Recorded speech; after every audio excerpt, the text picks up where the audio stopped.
Russia is located in Eastern Europe and Northern Asia. Russia is currently the most corrupt superpower government in the world.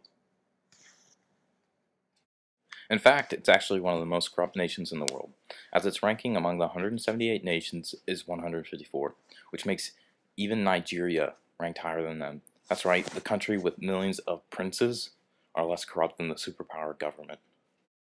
In 2011, there were over 40,000 cases of corruption-related crimes charged against workers for the Russian government, but only 5,000 saw court.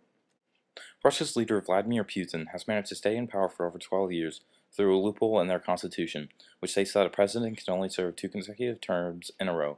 Putin exploits this by flip-flopping from president to prime minister after he finishes his two terms.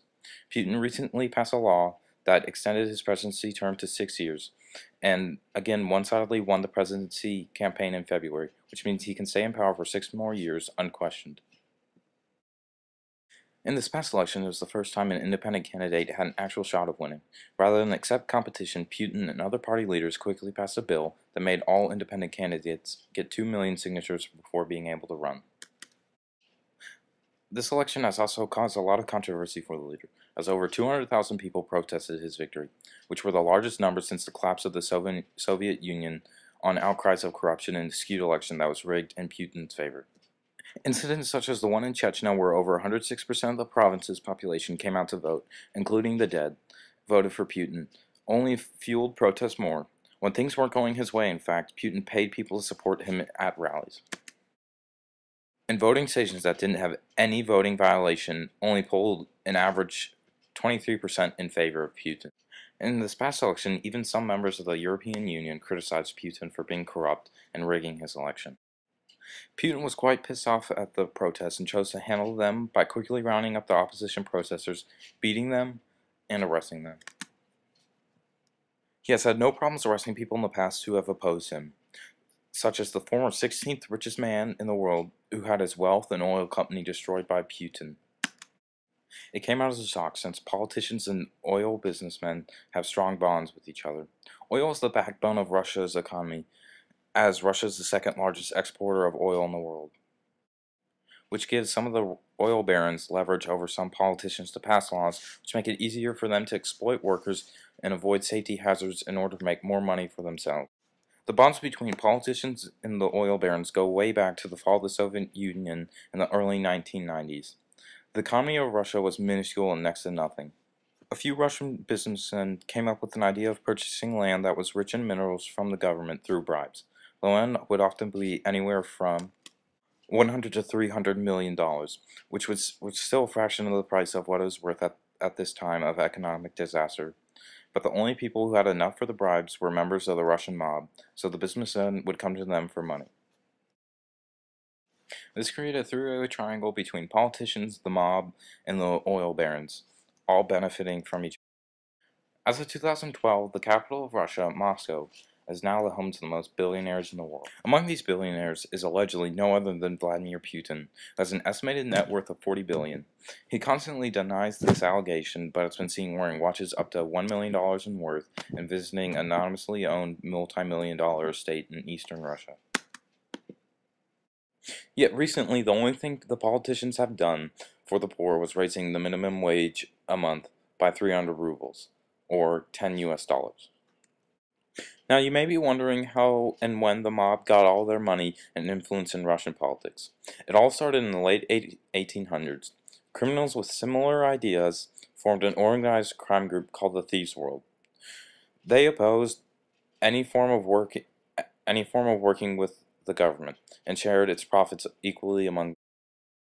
Their hatred for the government stems back to when the Tsars, essentially kings and queens, ruled Russia. They hated them because they believed that the Tsars did not share their wealth equally among the citizens properly, and their punishments against thievery, and that they believed that they were mistreating the poor. When Lenin and Stalin came to power after the Russian Revolution, which kicked out the Tsars, the hate only festered and grew. Even some of the members of the Thieves' World decided to rob and ransack Lenin's apartment. Lenin responded by ordering every thief to be either killed on sight or sent to a harsh prison called the Gulag. By the 40s, a large majority, which was hundreds of thousands of Thieves' World members, were in prison. Well, luckily for some of the prisoners who had just wanted to get out of prison, had an opportunity to leave when World War II broke out, and Stalin realized that he needed as many men as he could get. Stalin offered freedom to the prisoners who chose to fight in exchange for their service to the Red Army. When Russia defeated Nazi Germany in World War II, he did not fulfill his promises to the prisoners, and as soon as they got back to Russia, they were sent to prison. As you can imagine, the prisoners returning were not welcomed with open arms, and were viewed as traitors to the old members. The old members would often kill or beat them in prison. The prisoners also tagged them as the bitches. The bitches started taking odd jobs around the prison and snitching on fellow prisoners to get shorter and easier prison terms.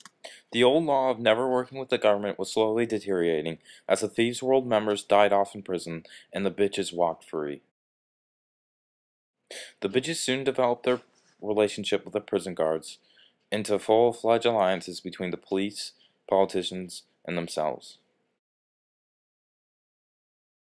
The new Russian mafia members realized that they could make a lot of money working with high-ranking officials in the Russian army by selling weapons.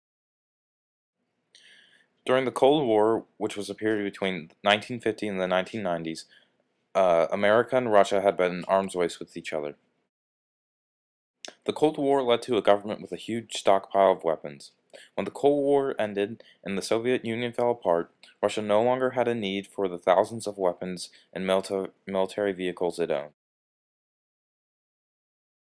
Luckily for the Russian mafia members who had just spent millions of dollars bribing politicians and army officials, an all-out drug war between drug lords was going on in South America, creating a large demand for the Russian weapons.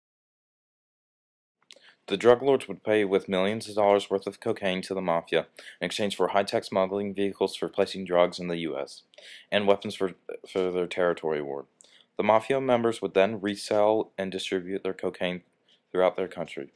The smuggling and weapon trades was so bad at one point, drug cartels were going to buy a $115 million submarine and a small atomic bomb from the Russian mafia, but the deal didn't go through as the members were arrested before its